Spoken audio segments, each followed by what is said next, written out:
अस्सलाम वालेकुम व्यूअर्स, कैसे हैं आप लोग। तो अभी एनएमडी कैट की बायोलॉजी जो है वो कंटिन्यू है और चैप्टर नंबर 2 टॉपिक 3 इसका प्रोटीन्स चल रहा था और इसमें हम क्लासिफिकेशन जो है उसको डिस्कस करेंगे, जो प्रोटीन्स की क्लासिफिकेशन है। तो क्लासिफिकेशन के लिहाज से प्रोटीन्स को अगर हम डिवाइड करें तो वो दो क्लासिफिकेशन बनती हैं। एक है उसमें फाइबरस प्रोटीन्स और दूसरी है उसमें ग्लोबुलर प्रोटीन्स, राइट। यानी दो तरह की क्लासिफिकेशन है जिसमें एक तो फाइबरस प्रोटीन्स आ जाती हैं और दूसरी आ जाती हैं ग्लोबुलर प्रोटीन्स। अब इसमें से कुछ जो क्वेश्चंस पूछे जाते हैं वो हम डिस्कस करेंगे। तो सबसे पहले तो ये देखें कि जो फाइबरस प्रोटीन्स हैं इनकी जो नेचर है वो फाइबरस होती है, यानी इनमें फाइबर्स होते हैं। जबकि जो ग्लोबुलर प्रोटीन्स हैं इनकी जो स्ट्रक्चर है वो कुछ 3D स्ट्रक्चर होता है, 3 डायमेंशनल स्ट्रक्चर होता है, ठीक है। तो फाइबर्स होते हैं फाइबरस प्रोटीन्स में और ग्लोबुलर स्ट्रक्चर जो है वो बेसिकली 3D स्ट्रक्चर होता है आपका। इसके बाद जो है नेक्स्ट, अगर आप देखें तो जो फाइबरस प्रोटीन्स हैं इनके अंदर जो प्रोटीन का स्ट्रक्चर एग्जिस्ट करता है वो है सेकेंडरी स्ट्रक्चर, यानी सेकेंडरी स्ट्रक्चर इनके अंदर पाया जाता है प्रोटीन्स का। इसके बाद अगर आप ग्लोबुलर प्रोटीन्स की बात करें तो उनमें टर्शरी स्ट्रक्चर ऑफ प्रोटीन्स जो है वो एग्जिस्ट करता है। ये इनमें मेजर डिफरेंस है, ये आपने बातें याद रखनी है कि इनमें secondary structure of protein exist करेगा फाइबरस प्रोटीन्स में, और जो ग्लोबुलर है उनमें tertiary structure of protein exist करेगा। इसके बाद फर्दर अगर आप आगे मूव करें तो नेक्स्ट इनमें जो हम कंपैरिजन देखेंगे तो these are basically static molecules, static proteins. ये स्टैटिक प्रोटीन्स भी होती हैं, these are the static proteins. इसके अलावा जो फाइबरस प्रोटीन्स हैं ये आपके जो एनाटमी है और आपकी जो ह्यूमन या एनिमल फिजियोलॉजी है उसमें इनका बड़ा रोल होता है। जो आपकी एनाटमी और फिजियोलॉजी है उसमें स्ट्रक्चर रोल प्ले करती हैं, जिसमें आपकी जो सेल स्ट्रक्चर आ जाता है, मेम्ब्रेन फॉर्मेशन, सारे इसमें जो डिफरेंट स्ट्रक्चर्स हैं वो इसके आ जाती हैं। इसके अलावा जो फाइबरस प्रोटीन हैं वो सारी आपकी मोस्टली क्या करती हैं कि नॉन क्रिस्टलाइन होती हैं, नॉन क्रिस्टलाइन, यानी इनमें क्रिस्टलाइजेशन जो है वो एग्जिस्ट नहीं करती। क्रिस्टलाइजेशन का मतलब होता है कि जो एक मॉलिक्यूल्स आपके पास ऑर्डर्ड फॉर्म में पड़े हों, तो इनमें ऑर्डर नहीं होता, तो ये नॉन क्रिस्टलाइन होती हैं। इसके बाद नेक्स्ट और थोड़ा सा आप आगे देखें तो जो फाइबरस प्रोटीन्स हैं वो आपके पास इनसॉल्युबल होती हैं एक्वस मीडियम के अंदर, इनसॉल्युबल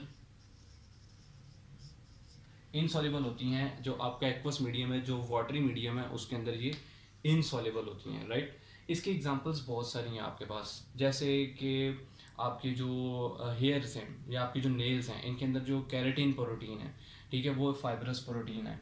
इसके अलावा जैसे ब्लड क्लॉटिंग की कुछ प्रोटीन्स है जिसमें आपकी जो फाइब्रिन्स प्रोटीन्स आ जाती हैं, जिसमें थ्रोम्बिन, प्रोथ्रोम्बिन वगैरह, so these all are fibrous proteins in nature. इसके अलावा जैसे सिल्क है, तो सिल्क भी जो है ये सिल्क वर्म से हमें मिलती है और सिल्क भी जो है वो एक फाइबरस प्रोटीन है। तो these are some examples of fibrous proteins, और ये इसके इंपॉर्टेंट एमसीक्यूज़ के लिहाज से ये चीज़ें इसमें जो है वो पूछी जाती हैं। इसके स्ट्रक्चर, स्टैटिक प्रोटीन, एनाटमी और फिजियोलॉजी में इसका रोल है। नॉन क्रिस्टलाइन है, इनसोल्यूबल है आपके एक्वस मीडियम के अंदर। एक्वस मीडियम आपका वही वाटरी मीडियम है, या कोई भी सोल्यूशन में जब आप इसको डिज़ोल्व करें तो वो वहाँ पर जो है वो इनसोल्यूबल होगी, डिज़ोल्व नहीं होगी।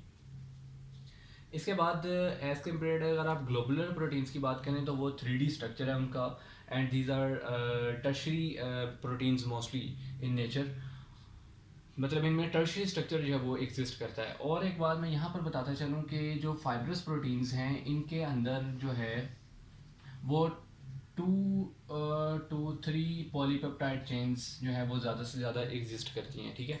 मतलब 2 से 3 पॉलीपेप्टाइड चेन्स इनमें ज़्यादातर एग्जिस्ट करती हैं।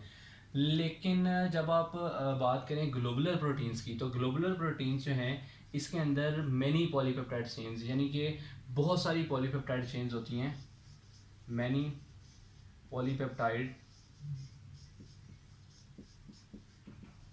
चेन्स, यानी इनमें जो पॉलीपेप्टाइड चेन्स हैं वो बहुत ज़्यादा होती हैं, जिसकी वजह से इनमें पॉलीपेप्टाइड चेन्स ज़्यादा होने की वजह से इनकी फोल्डिंग बहुत ज़्यादा कॉम्प्लेक्स हो जाती है। तो आपको ग्लोबुलर प्रोटीन्स जितनी भी हैं वो कॉम्प्लेक्स स्ट्रक्चर के तौर पर नज़र आएंगी कि इनमें जो फोल्डिंग्स हैं वो इतनी ज़्यादा होती हैं। जैसे अगर आप हीमोग्लोबिन की बात करें जो कि ऑक्सीजन कैरिंग प्रोटीन है ब्लड के अंदर, ठीक है, तो वो भी एक कॉम्प्लेक्स स्ट्रक्चर जो है वो एग्जिबिट करती है। तो उसी की आगे से ये हम उसमें एग्जांपल्स देख रहे थे। आपके जितने बॉडी के एंजाइम्स हैं, आपकी एंटीबॉडीज़ हैं, ठीक है, तो जितने भी आपके हार्मोन्स हैं, all are globular proteins in nature, ठीक है, तो वो ग्लोबुलर प्रोटीन्स हैं। आपकी एंटीबॉडीज़, योर हार्मोन्स, आपके हीमोग्लोबिन वगैरह, ठीक है, सारी की सारी जो वो ग्लोबुलर प्रोटीन्स हैं। अब सेम एज इट इज़ यहाँ पर जैसे हमने बात की कि जो ये नॉन क्रिस्टलाइन है, तो इस लिहाज से जो ग्लोबुलर प्रोटीन्स हैं वो आपकी क्या होंगी, क्रिस्टलाइन होंगी, क्रिस्टलाइन होंगी, राइट, यानी ये क्रिस्टलाइजेशन इनमें एग्जिस्ट करती है। इसके अलावा ये इंसॉल्युबल हैं, लेकिन जब आप ग्लोबुलर प्रोटीन्स को डिसॉल्व करने की कोशिश करें एसिडिक या बेसिक सोल्यूशन में या वाटरी मीडियम में, एक्वस सोल्यूशन में, तो ये इजीली वहाँ पर डिसॉल्व हो जाते हैं, मतलब कि ये सॉल्युबल हैं। These are soluble,